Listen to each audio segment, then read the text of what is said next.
Let's take a little trip to Club Shay Shay, if you'd like. Oh, I'd love to. It's second best podcast. I would actually love to. On the Fox Sports podcast network. Chairs. Well, yours the best podcast? I didn't say that, but thank you. Oh, I appreciate it. It is that. excellent. Thanks. Tyreek Hill is happily in Miami and not talking about his time with the Chiefs anymore. Just kidding, Greg.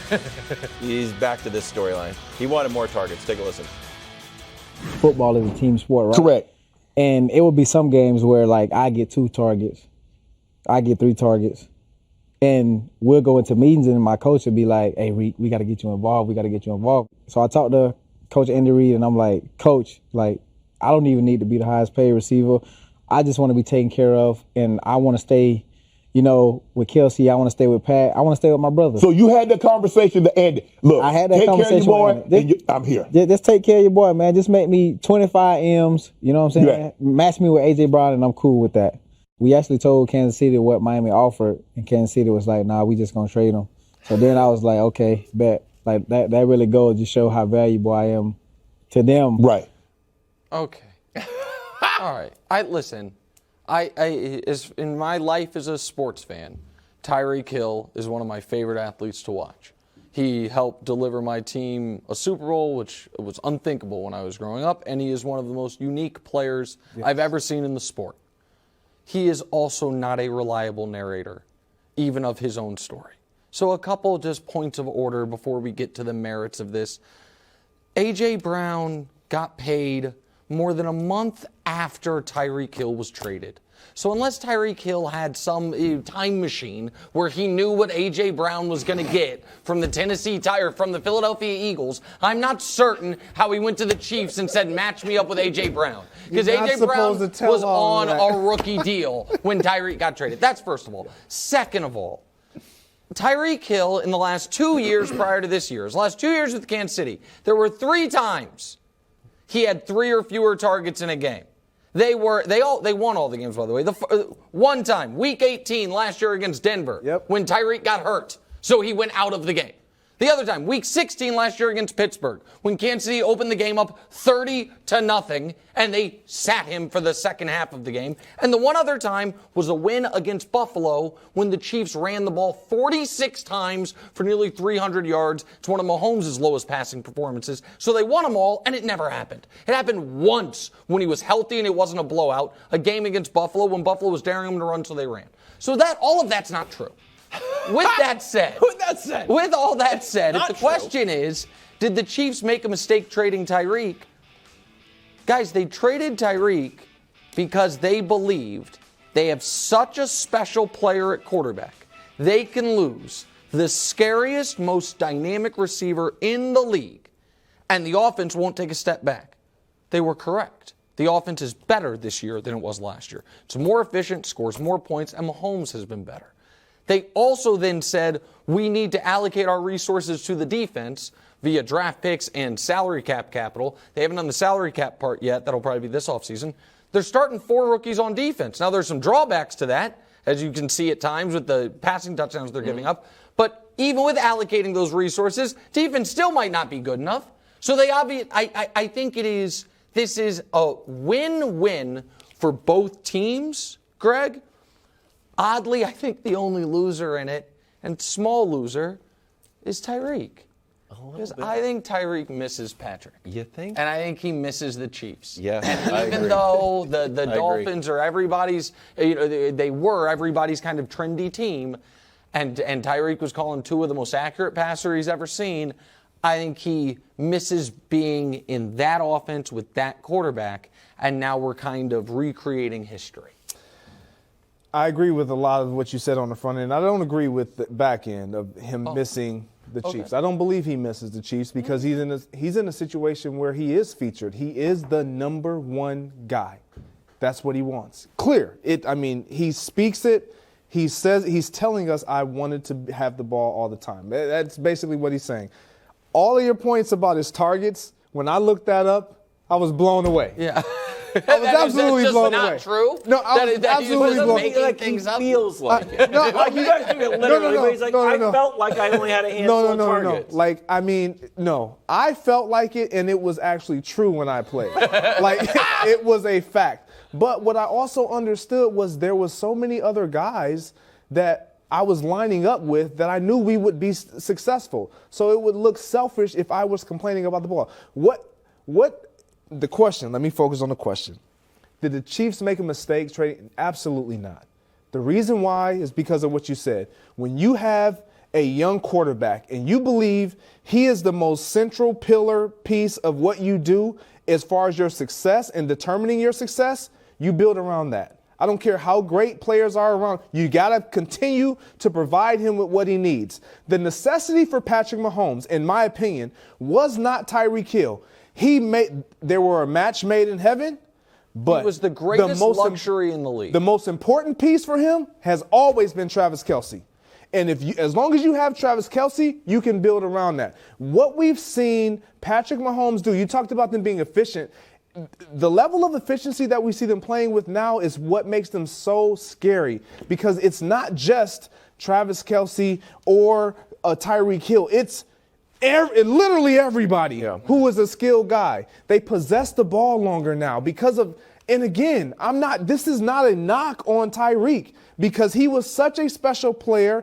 If he was still with the Chiefs, they would still be great. But because Andy Reid is so good at what he does, they did a great job of giving one of the best quarterbacks in the game the support and the skilled guys that he needed around him. They were going to be good regardless. So why pay him all that money and not have the luxury of goods? So I think Nick is right. And one of the best parts about Shannon's podcast and even the Von Miller podcast that we talked about in the previous segment is there's a level of honesty when it's not two player athletes. media and it's two players. And you could see that there was some hurt there. He's like, okay, bet, that's what I'm worth. And right now, Greg, when you look at the numbers, he should be happy. But he didn't say, you know what? That I had a great time over there. The money didn't quite work out, but it's all good because you know what? My targets are up, my receptions are up, my yards are way up. Yeah. And you know, it's all good, Shannon. Thanks for inviting me on Club Shay Shay. It wasn't. There was a little bittersweet tone to it. So, no, I agree with that part of it. What I'm saying is, without saying it, is Tyreek Hill is selfish. Oh. Like, that's all I'm saying. What you're saying is he would, he already won a ring. Yeah. He's won at a high level. Yes, ideally he would love to be on the best team and be the most productive receiver, but you got to choose one. Yeah. You think Tyreek's choosing? Yeah. I'd like to set the absolutely. record So he for wants to be over here. Those he wants things. to be where he's at. Yeah, I am very, very interested if Tua's slump continues, how Tyreek feels at the end of the year. Because this past weekend's game was an odd one because Tyreek had two sensational plays with Tua having the worst game you could possibly have. Tua made one nice pass and man coverage the whole game. Finding balls on the ground? And well, that was the second. That was the first one. And then the 60-yard catch, and then also very lucky. Or I shouldn't say lucky. It was a great play by Tyreek, but fortunate he was in the right place, right time, took it to the house.